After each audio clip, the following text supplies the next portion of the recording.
Hello everyone, welcome to another episode of Important Locations for Map-Based Questions. So this initiative has been brought to you by Aptiplus Academy for Civil Services, and I am Shayak Datta, the faculty for Geography and Environment. So in our last class, we were looking at the important locations of West Asia, and we had covered some of them. Today we will continue with West Asia, the rest of the important locations of West Asia, and we will cover all those areas which had been there in the news in the past 1 year so far as West Asia is concerned. So in the last class, we had seen different topics and different places. For example, we had looked at Caspian Sea, we had looked at Dead Sea, we had also looked at Lake Tiberias, Sea of Galilee, West Bank area, we had talked about Haifa Memorial, Mount Sodom Salt Caves, which is in Israel, Golan Heights. We had discussed the importance of Golan Heights. We had also discussed about two important villages which had at one point of time been leased to Israel. They originally belonged to Jordan and they had been given to Israel, but now Jordan took them back. We'll continue from here. The next important topic that we have so far as West Asia is concerned is the Sinai Peninsula. Very important area, Sinai Peninsula. And this Sinai Peninsula is very important geostrategically also. And we also get to see that there has been a war over this Sinai Peninsula, over this area. So first of all, let us see where this Sinai Peninsula actually lies. So this dagger-like piece of land, which is present between West Asia and on the other side you have Africa. So this it's like a bridge between West Asia and Africa. This dagger-like piece of land is what is called as the Sinai Peninsula. And just near to Sinai Peninsula, you will have another very important and a very famous stretch of waterway which is called as the Suez Canal. Now I am sure that most of you are aware about what is Suez Canal, where it is.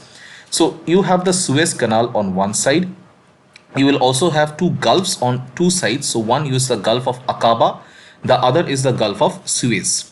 So Gulf of Aqaba, Gulf of Suez, you will have the Suez Canal, and then you will have some tiny straits. For example, Strait of Tiran will be here.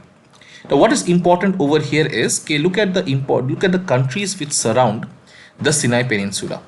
So on one side you will have Egypt. On one side you have Egypt. On the other side you will have Israel. You will also have Jordan and Saudi Arabia, but they do not share a border with the Sinai Peninsula area. Okay, they do not share a border over here. But the countries which share a border with this particular area, that is Egypt. So this is actually under the control of Egypt right now, and Israel. But the other countries nearby, they are Jordan, Saudi Arabia, Gulf of Aqaba, Gulf of Suez, and you have the Suez Canal. On top you have the Mediterranean Sea. On the top you have the Mediterranean Sea. Now let us see the history. Let us see why this particular area is so very important. The Sinai Peninsula, it is a peninsula in Egypt. So one thing that you understand, okay, this particular area, it belongs to Egypt. It is under Egypt's jurisdiction. It is the only part of the country which is located in Asia. Are you getting it? So Egypt is essentially a country which is in Africa, but then you find a little part of the country, that is this dagger-like portion of land, that is the Sinai Peninsula, which is a part of Egypt, but it is present in the continent of Asia. Remember this. So earlier we had talked about Turkey, and we had seen when we were doing Europe, we had seen how Turkey is lying in both the continents, that is in Europe as well as in Asia. The part of Turkey, the larger part of Turkey which actually lies in Asia, is what is referred to as Asia Minor. And the other part, that is the smaller part of Turkey which lies on the European side, that is what is called as Thrace, right? Asia Minor is also sometimes referred to as Anatolia. Anyway, similarly over here also we get to see that Egypt is also lying in two different continents. So moving on, it is situated between the Mediterranean Sea to the north. The Red Sea is lying to the south. Okay? The Mediterranean Sea lies to the north. The Red Sea lies to the south. So where is the Red Sea? So Red Sea is here. Okay? So Gulf of Aqaba, Gulf of Suez, they ultimately open out to the Red Sea. So Red Sea lies to the south, Mediterranean Sea to the north, To the east, you have the Gulf of Aqaba and Israel, and to the west, you have the Gulf of Suez, the Suez Canal, and you have the mainland of Egypt. So it is a land bridge between Asia and Africa. The peninsula has acquired the name Sinai. Why the name Sinai was given to this peninsula? And I hope all of you are aware about the term peninsula. So whenever you use the term peninsula, it basically means a land which is surrounded by water bodies on its three sides. Similarly, if you have a water body which is surrounded by land on its three sides, then we call it either as a gulf or a bay. Please remember the land equivalent of or the water equivalent rather, sorry, the water equivalent of the peninsula is called as a bay or as a gulf. So a bay or a gulf is a water body which is surrounded by land on its three sides.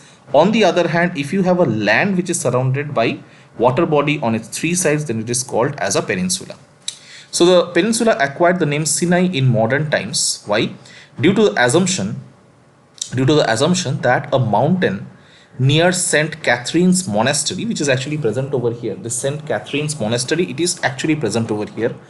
Due to the assumption that a mountain near St. Catherine's Monastery is the biblical Mount Sinai. So this is a very important, religiously important mountain called as the Mount Sinai. So it is believed that the mountain which is present near this monastery which lies over here in the Sinai Peninsula, that is exactly what was mentioned in the Bibles as Mount Sinai.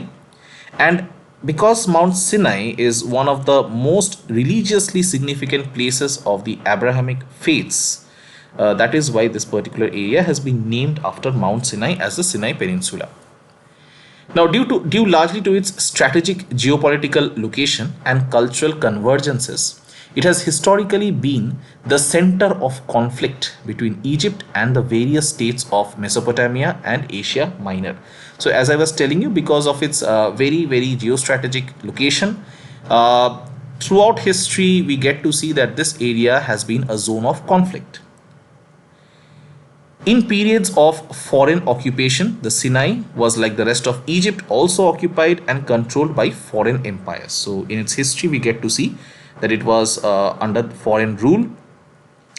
Very recently we get to see it was under the Ottoman Empire from 1517 all the way up to 1867, and then it came under the occupation of United Kingdom from 1882 all the way up to 1956.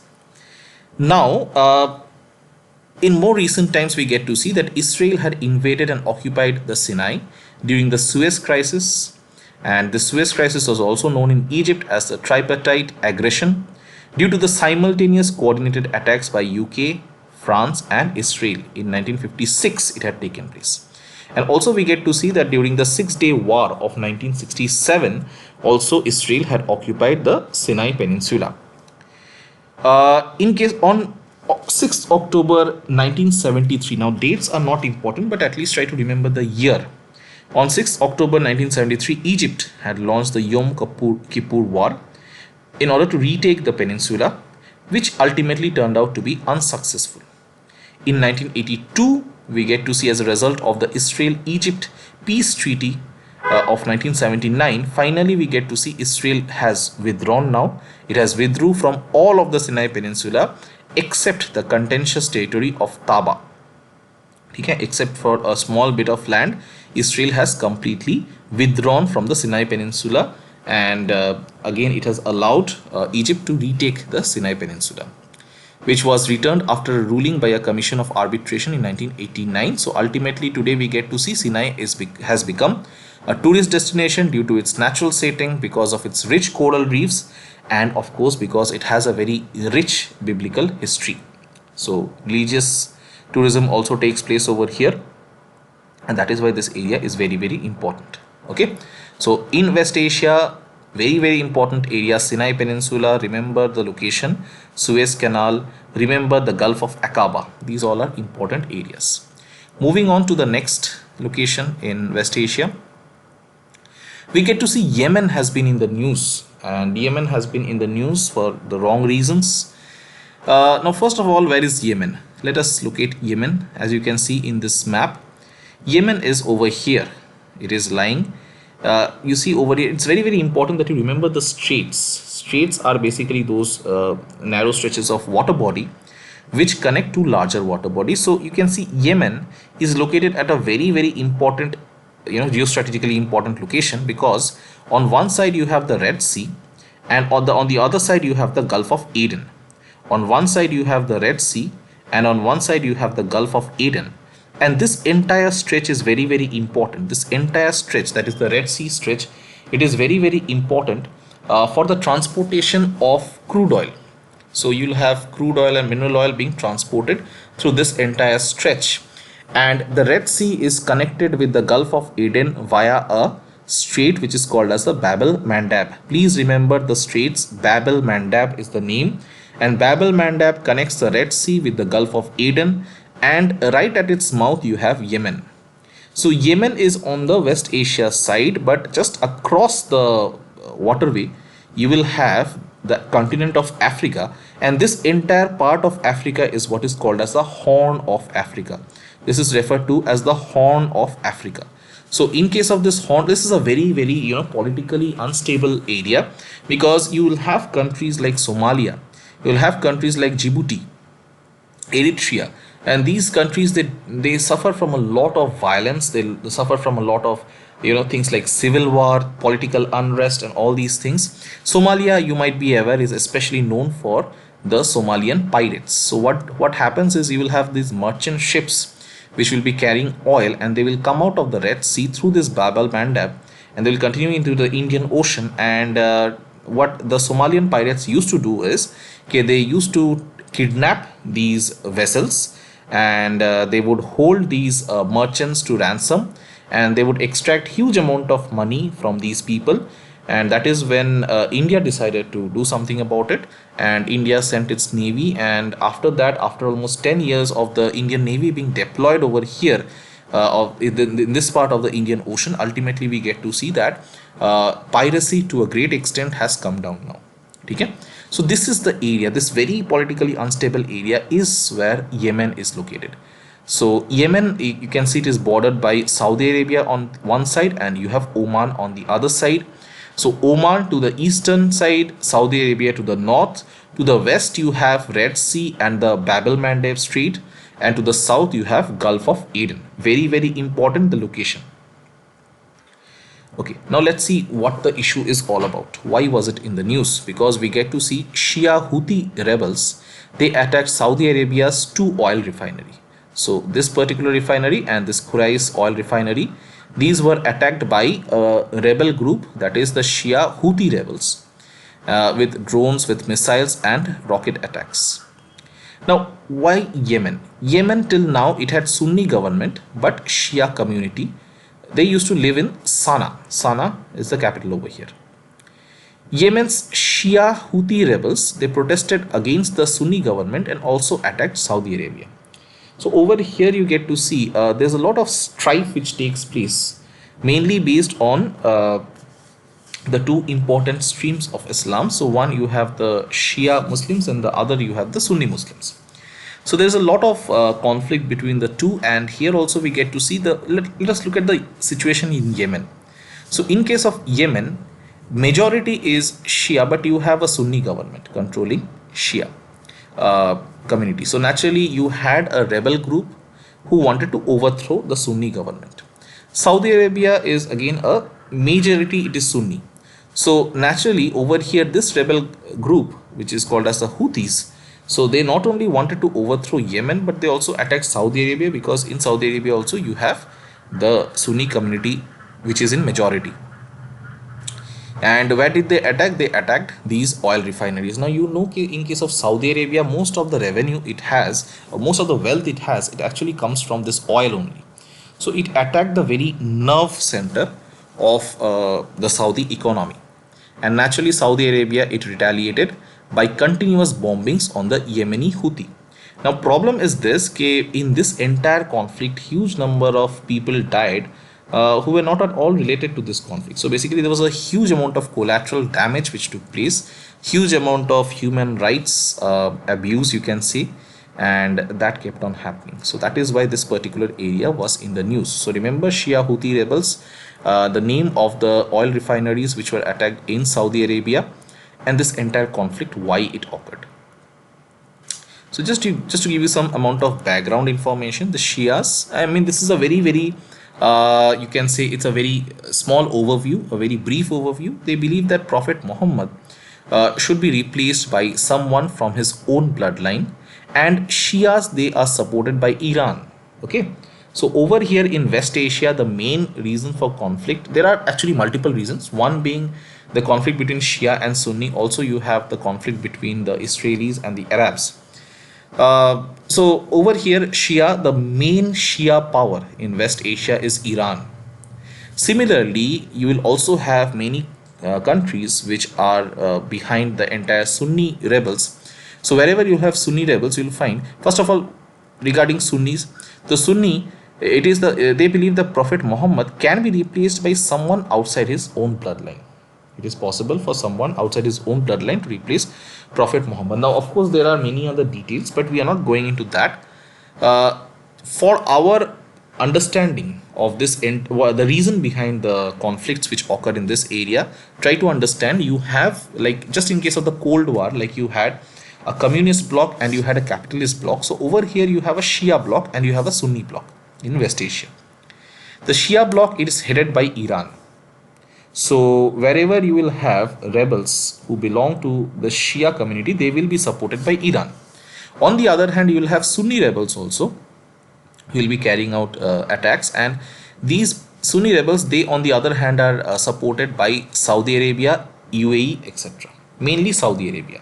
So there are two blocks, one headed by Iran, the other headed by Saudi Arabia mainly. What is the situation in Saudi Arabia? Now, Saudi Arabia is mostly a Sunni country. Okay, the majority of the population is Sunni, but the eastern part of Saudi Arabia, which is rich in oil reserves, that is populated by Shia. Eastern part of Saudi Arabia, which is having most of the oil reserves, that is populated by Shias. So naturally, there is a fear among the Saudis that there is a possibility, that particular area, which is very important for its economy, so that might want to move out of Saudi Arabia, because it is mainly under the control of the minority community. So there is always this tension amongst these countries, amongst the neighbors basically. Okay, so this is the situation over here. Moving on, some more places which were in the news over here. Now, one such area is Barakah, Barakah. Barakah, what is this? It is a nuclear power plant. Barakah, it is a nuclear power plant in Abu Dhabi, that is UAE. Now, where is UAE? See over here. You can see UAE over here, and Abu Dhabi is present over here on the Persian Gulf. Please remember the locations. UAE is present over here, and you have the Persian Gulf over here, and you can see right at the mouth you have Oman present, and just beyond Oman you again have a narrow stretch of water body. This narrow stretch of water body is what is called as the Strait of Hormuz. Strait of Hormuz. So you have the Persian Gulf, you have the Strait of Hormuz. The Persian Gulf is connected via the Strait of Hormuz to another area, which is the Gulf of Oman. So over here you have another Gulf which is called as the Gulf of Oman. See, very important. So that is why I am focusing on all these again and again. See here, this is the Arabian Peninsula, and in this Arabian Peninsula there are, on either side you see, earlier we had looked at the Red Sea, and to the top you will have the Gulf of Aqaba, the Gulf of Suez Canal, to the top of the Red Sea, that is the northern part of Red Sea. Then you have the Red Sea. Red Sea is connected with the Gulf of Aden. Through, you will have a narrow strait over here. And what is the name of this strait? This strait, earlier also I have talked about it, Bab el-Mandab. So Red Sea connected with Gulf of Aden through the Bab el-Mandab. Here you see, you have the Persian Gulf connected with the Gulf of Oman, again through a narrow strait, and this is what is called as the Strait of Hormuz. Strait of Hormuz. Please remember the names. Please remember the straits and the bodies which are connected through the strait. Anyway, now we were discussing about UAE, United Arab Emirates, and that is present on the eastern side of Saudi Arabia. So UAE, it is surrounded by what? Let's see. To the eastern side of UAE, you will find Oman. To the eastern side of UAE, again you will find Oman, right? To the western side and basically the southern and southwestern side, you will find Saudi Arabia. So basically eastern side and southeastern side you have Oman. West and southwest you will have Saudi Arabia. To the north you will have the Persian Gulf, and Abu Dhabi, Dubai, all of these are present on the Persian Gulf only. Achha. So what was the entire thing all about? So in Baraka we have a nuclear power plant. Again, it is present in Abu Dhabi. That is the name of the Baraka is the name of the nuclear power plant, which is present in Abu Dhabi in UAE. It is the Arab world's first nuclear power plant, and the technology has been given by South Korea. Very, very important. Hence, it is Arab world's first nuclear power plant, and the technology it has been given by whom? By South Korea. Understood? Next we get to see Doha. Now where is Doha? Again, let's go back to the map. You can see Qatar over here. So Qatar, and the capital of Qatar you have here is Doha. Okay, so this is Doha, and this is Qatar. So Doha, which is the capital of Qatar, why is it in the news? Because USA has signed a historic peace deal with the Taliban insurgents. So all you know that USA has been involved right after the September attack on the Twin Towers. We get to see that USA had invaded Afghanistan in order to find out Osama bin Laden, and the thing is that Taliban, they felt, USA felt that Taliban could be defeated very easily, but eventually now it is being able to understand that it is not going to be possible to actually completely finish off the Talibans, and again this is something which has to be accepted. So basically the USA and especially the Trump administration wants to pull out the US soldiers from Afghanistan because they are losing their lives for no reason as such. I mean, they have no such business anymore over there because the Taliban's anyhow cannot be defeated. So so the Trump administration wants to pull out the troops from Afghanistan, especially because you have the US presidential election coming on in the month of November. And that is why we get to see that USA has signed a historic, or it had signed a historic peace deal with the Taliban insurgents over here in Qatar. Saudi Arabia and Qatar, they do not share a harmonious relationship. Qatar initially used to be a part of OPEC. So first of all, you see Qatar is over here and it does not share a very good relationship with Saudi Arabia. Qatar used to be a part of OPEC. First of all, what is this OPEC? OPEC is an organization and it is the full form is Organization of the Petroleum Exporting Countries. Organization of the Petroleum Exporting Countries. So mainly it consists of this OPEC. The main members are those countries which have huge reserves of oil. Okay, but at the same time it is important for you to also know this: not all the countries which have oil reserves or huge amount of oil reserves, not all the countries are a part of OPEC. Only some of them are. For example, as you can see, Qatar at one point of time used to be a part of OPEC, but now it has moved out of OPEC. Mainly because of the issues which are there with its neighbors, especially with Saudi Arabia. Because OPEC will be in the news from time to time, especially because we get to see that the price of crude oil, it had plummeted mainly because of the demand being very, very low, especially in the wake of the coronavirus. So that is why you should be aware about OPEC. OPEC is the full form. The full form of OPEC is Organization of the Petroleum Exporting Countries. The headquarter of OPEC is in Vienna, which is in Austria. Okay, and many countries are a part, but not all. Not all the countries which have oil reserves are a part of OPEC. It is like a cartel. Basically, the countries which are a part of OPEC, they decide how much production they will do in order to ensure that the price remains high of oil. Because otherwise, if they keep on competing with each other, what will happen? Each will produce more and more, and ultimately if the production is more, the demand is not so much, then the price will fall. So this is like a cartel. OPEC, it was founded on the 14th of September 1960 in Baghdad by the first 5 members. So initially when OPEC was founded, it was founded by first 5 members. And who are these 5 members? We have Iran, we have Iraq, we have Kuwait, we have Saudi Arabia and Venezuela. Iraq, remember the names. It is very, very important. OPEC has been in the news and that is why it becomes important. Iran, Iraq, Kuwait, Saudi Arabia, Venezuela. Okay, Iran, Iraq, Kuwait, Saudi Arabia and Venezuela. Achha, where is Kuwait? Kuwait is over here. Kuwait is over here. It is also present on the Persian Gulf, and you can see it is bordered to the north by Iraq and to the south by Saudi Arabia.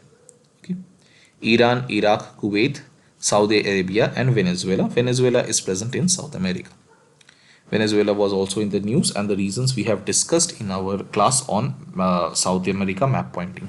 So if you have not watched it, please watch it. So that was the first video of the series. The current OPEC members are these countries. So just have a look at it. It is not possible maybe for you to remember all of them, but just go through once or twice so that in case if they ask you a question regarding the members, you should be able to eliminate the options. So you have Algeria, you have Angola, you have Equatorial Guinea, you have Gabon, and you have Iran, Iraq, Kuwait, Libya, and all these countries. Nigeria, Republic of Congo, Saudi Arabia, who is the de facto leader. So OPEC का leader कौन है? It is Saudi Arabia. You have UAE and Venezuela, but there used to be certain countries which have come out of OPEC mainly because of these disagreements and all. For example, Qatar is there, Indonesia is there, Ecuador. They used to be there, but no longer. Next up, we talk about Iran. So, where is Iran first? And as you can understand, Iran was in the news. Iran will be in the news due to multiple reasons. Again, most of these reasons are not very pleasant ones. For example, Iran was in the news last year mainly because of the huge amount of conflict that we got to see between Iran, its neighbors, and of course the US. But again, we get to see after the coronavirus started playing havoc, we get to see Iran was very, very, very badly affected by the coronavirus. Okay, so first of all, location of Iran. So all of you can see the location of Iran. Let us see the bordering countries and what lies to the east, west, north and south. So Iran is over here, and let us start from the eastern side. We have Iran sharing its eastern border with Pakistan, Afghanistan and Turkmenistan. Pakistan, Afghanistan and Turkmenistan. Turkmenistan is lying on the northeastern side. Afghanistan, Pakistan. To the north you have the Caspian Sea. Very, very important. Remember, Iran opens out to the Caspian Sea. What do we have on the western side? To the northwest you have Azerbaijan. You have Armenia. You have Azerbaijan. You have Armenia also located over here. Apart from that, what do we have? Apart from that, you also have Turkey. Okay? So you have Azerbaijan, you have Armenia, and you have Turkey. Next up, you also have Iraq. You also have Iraq located over here. Very, very important. Syria does not share a border with Iran. Remember this again. UPSC asks this kind of question where they try to test how much an aspirant is able to remember and recall. So Syria does not share a border with Iran. Jordan does not share a border with Iran. Definitely Lebanon and Israel, they do not share a border with Iran. But we do get to see that yes, in the Palestine and all these areas, you have some rebel groups who are supported by Iran. Okay. Achha, Iraq, it lies on the western side of Iran. On the southwestern side, you have the Persian Gulf. On the southwestern side, you have the Persian Gulf. And finally, in the southern side, you have the Strait of Hormuz. In the southern side, you have the Strait of, so Persian Gulf, Strait of Hormuz, Gulf of Aden. Okay? Sorry, this is the Gulf of Oman. So Gulf of Oman, Strait of Hormuz, Persian Gulf. And here you have the Red Sea, here you have the Bab el Mandab, and then you have the Gulf of Aden. So please remember the locations. Please remember the locations and the surrounding countries. Moving on, why Iran was there in the news? Some of the important areas. Number one is Khuzestan. Where is Khuzestan? This southwestern part, this is Khuzestan. This particular part is called as Khuzestan. So in Iran, the southwestern part of Iran is what is referred to as Khuzestan. Why it was in the news? Because of the discovery of a new oil field over here. Because a new oil field was discovered over here. And this oil field may be the second biggest oil field in Iran after the Ahvaz oil field. So this might be the second biggest oil field in Iran after the Ahvaz oil field, which is present over here. Almost 50 billion barrels of crude oil may be present in this particular oil field. Okay, so remember Khuzestan, and it is with regards to the discovery of a new oil field. Ahvaz oil field, it is having around 65 billion barrels of crude oil. Khuzestan is present at the mouth of the Persian Gulf. It is present right on top of the Persian Gulf. Okay, अच्छा. Next important area that you have is what is called as Bahrain. The next important area is Bahrain. Now, why Bahrain was in the news? Now, first of all, where is Bahrain? As you can see, this tiny piece of land that you can see, it's a small island. It will be better visible in our previous map. This map. Here, you can see this tiny small island which is called as Bahrain, which is present to the northwestern side of Qatar. That is where you have Bahrain, and you will find that the capital of Bahrain is Manama. Capital of Bahrain, it is Manama. So let us see regarding Bahrain. First thing, it is a small Arab state. Bahrain, it is a small Arab state, and it is situated in the Persian Gulf. You can understand the location kya hai? Location is in the Persian Gulf. It is an archipelago. What is meant by an archipelago? Archipelago means a group of islands. So it is an archipelago which consists of the Bahrain island and some 30 smaller islands. Okay? It is a group of islands, and how many islands are there? Around 30 small islands are present. Manama is the capital of Bahrain. Bahrain was the location of the Dilmun civilization. Bahrain was the location of the Dilmun civilization. And this Dilmun civilization, why is it important? Because it had trade relations with the Indus Valley civilization. So Bahrain, it is a small Arab state which is situated in the Persian Gulf. It is an archipelago, which means it's a group of islands which consist of Bahrain Island, and some 30 small islands are present. Manama is the capital of Bahrain, and Bahrain was the location of the Dilmun civilization, which had trade relations with Indus Valley civilization. So please remember Bahrain and its location. Okay, so we have covered a number of important locations of West Asia, but we still have a few more locations that we need to cover. So what we'll do is that we'll keep this session till here, and we will cover all the other locations that are present in the third part of this series on West Asia.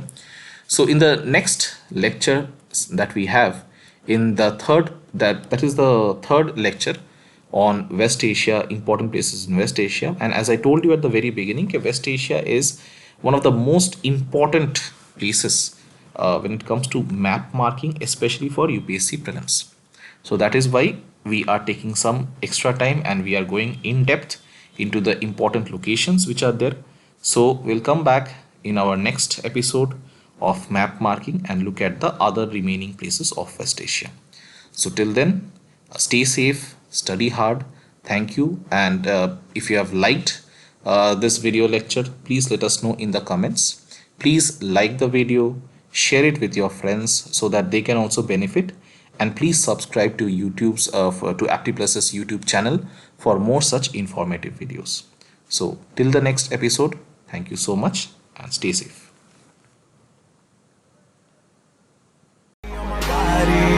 Icon, man, and my girl about a 10. I should fuck her in the Benz.